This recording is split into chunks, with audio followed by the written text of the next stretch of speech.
I'm Josh from Heirs, and I'm going to take you through my production of our song Rare Bird here at my studio to show you some of the production and things we did when we were recording it. We went out to Ocean Sound in Giske, Norway to record this, and it has a beautiful live tracking room, which we took advantage of to live track all the elements. It's really a pretty simple session, but there are a couple things that we did to augment and make everything a little bit bigger and better and larger than life. All the mainline vocals and most of the guitars, bass, drums were tracked out at Ocean Sound. We did some overdubs and layering back here in Kansas City. Let me take you through the drums real fast. Actually, before I do that, one thing I want to note is if you look at this, this is me building the grid around our drummer and not gridding him and quantizing him to the grid. So like if you look at this, he's just a little behind, kind of dragging the beat a little bit on the snare. Nothing's perfect, nothing's edited. These are full takes. And we just, I mean, there have been like some light edits, like I gated the toms by hand and maybe cut out some of the cymbals, but everything you're seeing, there's no lining it up, no drum samples. Let me show you, like, for example, the kick drum here.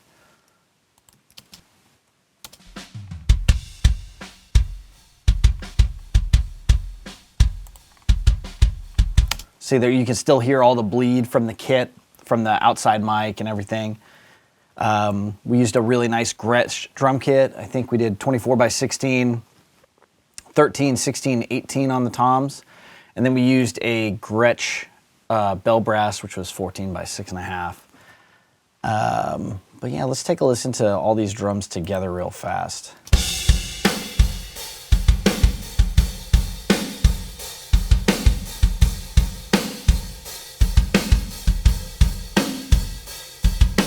And then here's some of the drums from the pre-chorus in the tom part that we're doing.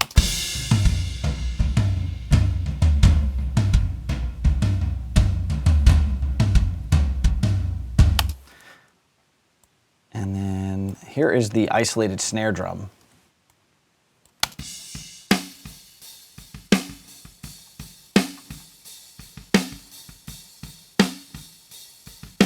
As you can tell, I mean, there may be some light gating on it, but that's just the snare drum. The toms I definitely cut out, but you can hear them come back in, and that, there's no like samples or anything. So here's the toms.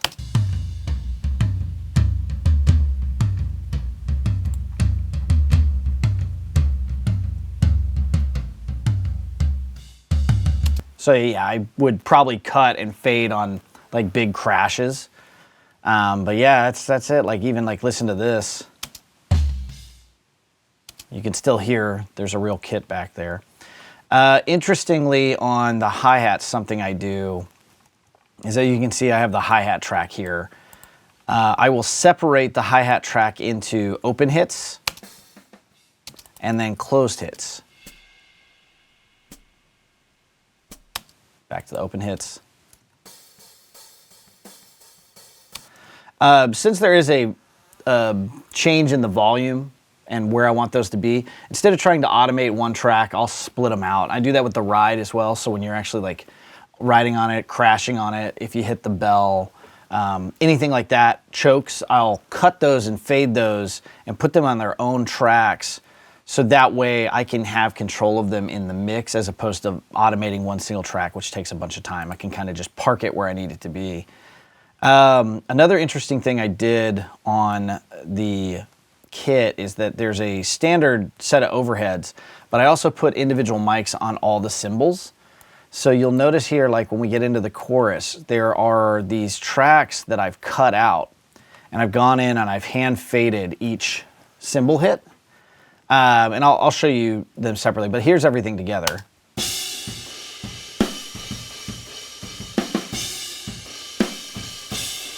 So then if I get rid of those stereo overheads,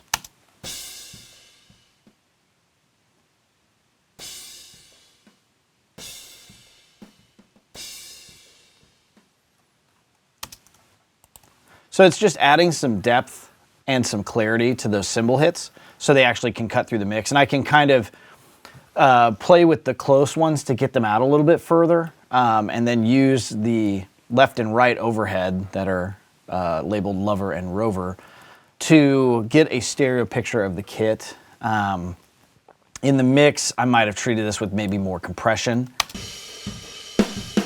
because the snare is very up the center on it. Then we have a bunch of rooms. So the room in Ocean Sound is awesome. It sounds amazing.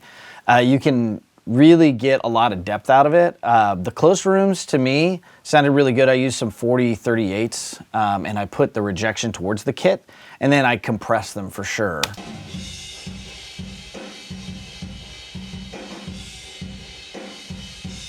So you can really hear those kind of live. So you can hear, like, there's all those windows in that live room. You can hear kind of the reflection with all the compression on that.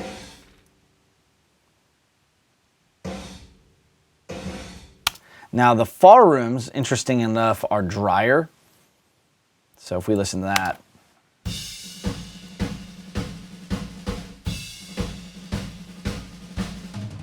We put those a little closer up to the loft area near the ceiling just to get some good low end out of them.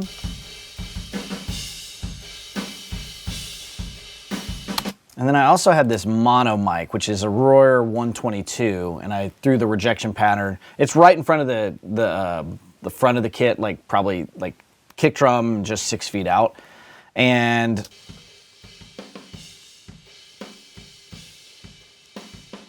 just kind of capturing the room around the kit, not necessarily aiming it at the direct sources because I have close mics on everything. Then there is this EMT plate that they had there. There was actually like a plate, I think it was up in the ceiling or something like that. We just ran the snare drum to it and we got this sound.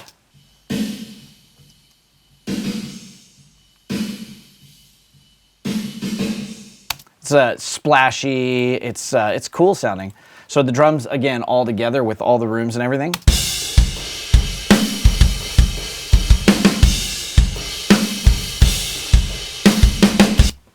So, and a lot of people asked a lot of great questions about the production and like how I got the snare drum to sound that way. If you just are worried about the close mic sound on the snare, all that body you're hearing is coming from the overheads and the rooms.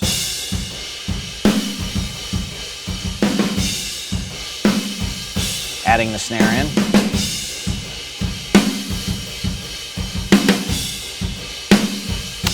So it's really important that you get your rooms right. It's really important that you get everything to balance really well with each other to get a large drum sound. The other thing that we did is there was this older Ludwig kit. I believe it was a Ludwig kit that was there. And we had done like a outside kick mic, a mono over, a mono room, and then I think we just used the far room mics, or maybe we used the close room mics. Can't really remember, to be completely honest with you.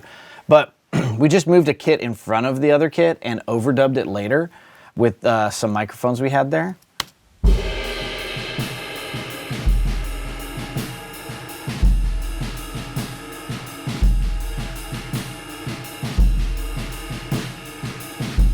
So what's really cool is that mono room that we did, we compressed it real hard.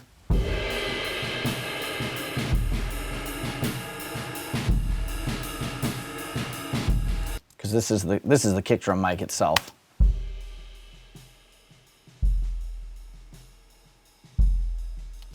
And probably did a little bit of compression on this mono over.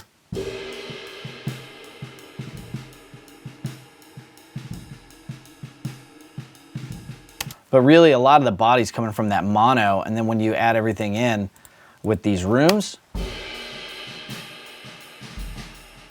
just gives you some good depth on that kit.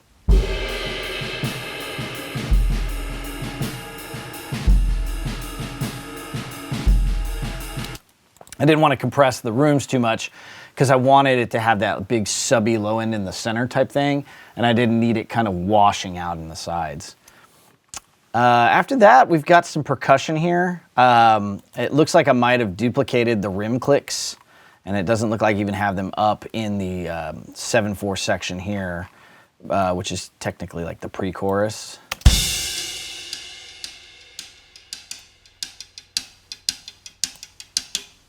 Next, I have some tambourine, and then some tambourine hits. Put it through a reverb. And then I have more, I think this is shaker. Yep. And then sleigh bells.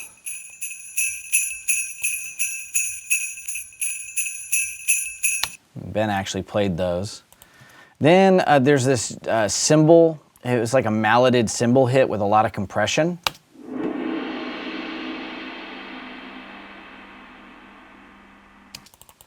And then a vibroslap. What's cool about that is you can actually hear Ben moving it between the stereo mics we had.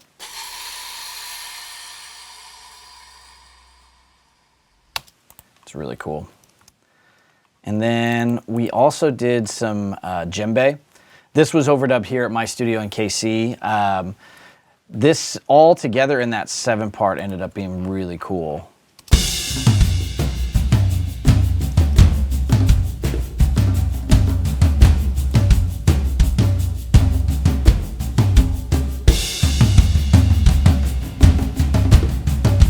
And as you can hear, there's little flubs, there's little mistakes. We just left that stuff in there. It was like, if the take felt right and we felt good about it, we'd leave it in. Then there's bass. You can see I have 2 bass tracks here. So Brad was probably turning on an overdrive pedal and turning it off. So you can see here, we have this kind of changeover, and I probably just cut and drug it up there. Just to make it easier in the mix, but the main bass tone sounds like this.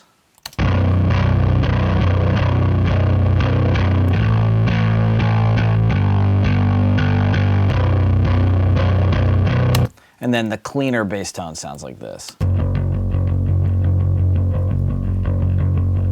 And it's even cleaner back here. He probably rolled back a little bit and used his fingers.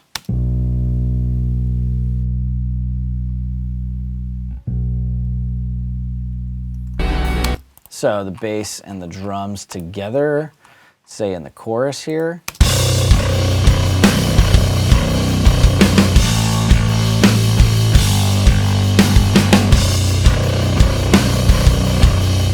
And Brad's a really good player, and him and Ben really locked in, so that made everything super awesome.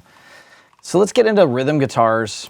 You'll see a bunch of tracks here, but this again, as you can see, we were doing takes, and then I would just cut and move the tracks up to their own spots. So this is like a clean guitar, and then this is like a mid gain, a high gain, and then our drop octave stuff. So our main guitar tone for the song is this.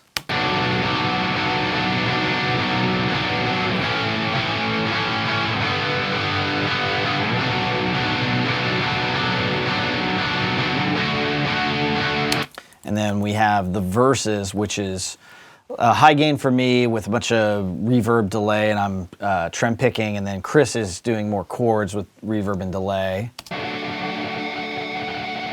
Little modulation in his too.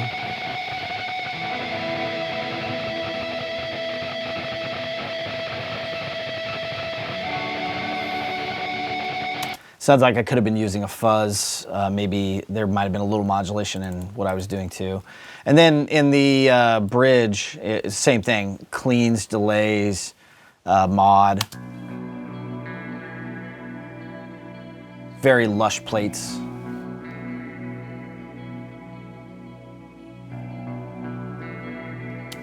In the build section, we're using the what I refer to as mid-gain tones, but with wah pedals.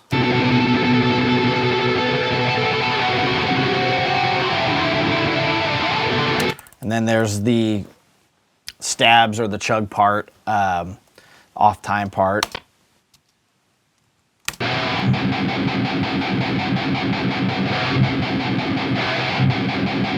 And I think we used some sort of envelope filter there to make the guitars a little bit more gnarly with the palm mutes and stabs, so it kind of like a filter on a wah, but just doing it with the palm mutes. And then there is the ending, the big guy. These are our octave guitars where we drop our guitars, which are already in drop B, down an extra octave.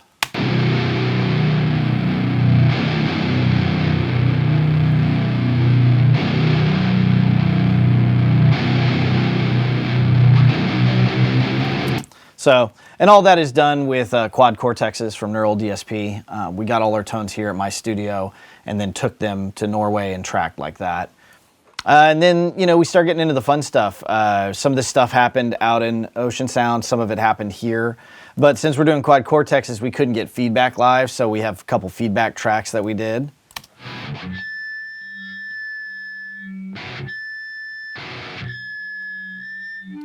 You know, and then right before we go into that last big part. So we added those in, and then you've got the main lap steel line from the chorus and the intro.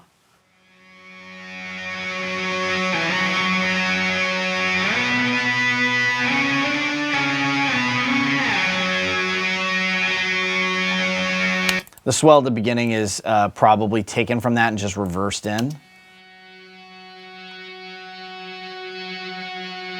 Which, yes, that's what it looks like. Then we have the riff in the, I would say it's like the bridge.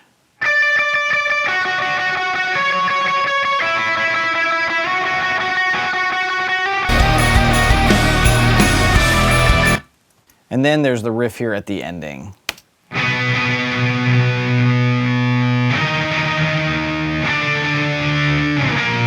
And then there's the riff here at the ending for the heavy part. And this is what it all sounds like together.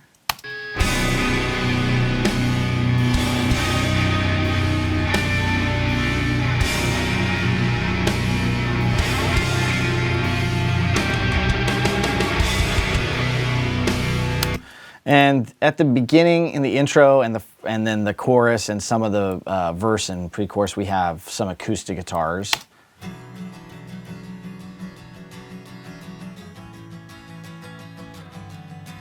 And I think we did those here at my studio. We use like a little bit darker of a guitar.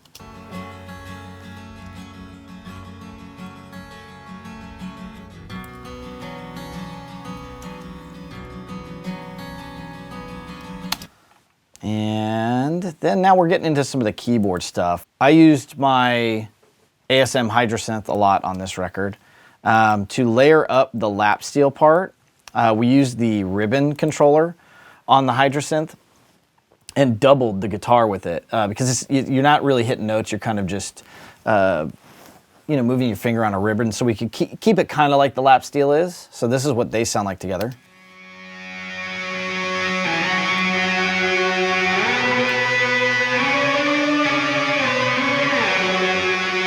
Which ended up being really cool.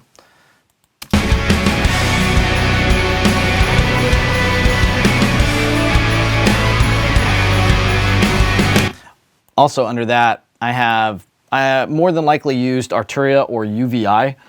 I believe these are Arturia, so I think this should be a Jupiter sound and a Mini Moog sound together.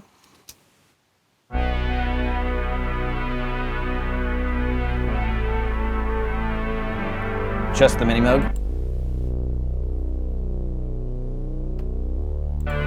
Just the Jupiter.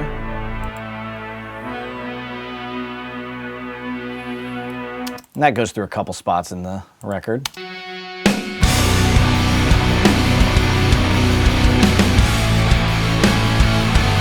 In the bridge, I added some Mellotron from UVI.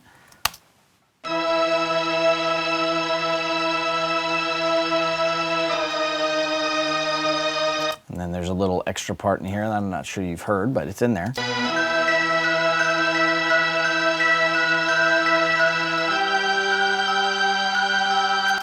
Which is really cool. Just kind of layer it in there. I also used an SQ80 in the bridge, in the quieter section.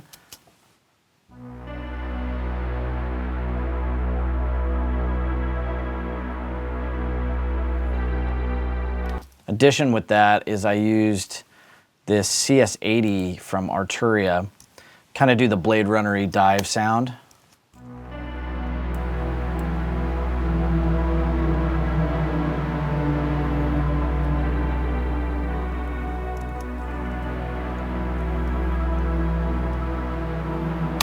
Then I made a little sweep, it looks like, with my ASM Hydrosynth. So, and then we have some sub drops. Just shake some speakers. All the vocals, most of the main lines, in fact, all the main lines on this one, the single take main lines were done in Oceanside, but all the vocal layering actually ended up being done here at my studio in Kansas City. And, you know, we ended up adding effects and stuff, of course, later in the mix, but here's the verse with Sean's raw vocals in. Just to get out of life here, how long must we suffer to keep the momentum? And that's about it. Other than, you know, getting into the mix, these are just the tracks as they got recorded by me out in Norway and here. Thanks for taking your time and checking this out.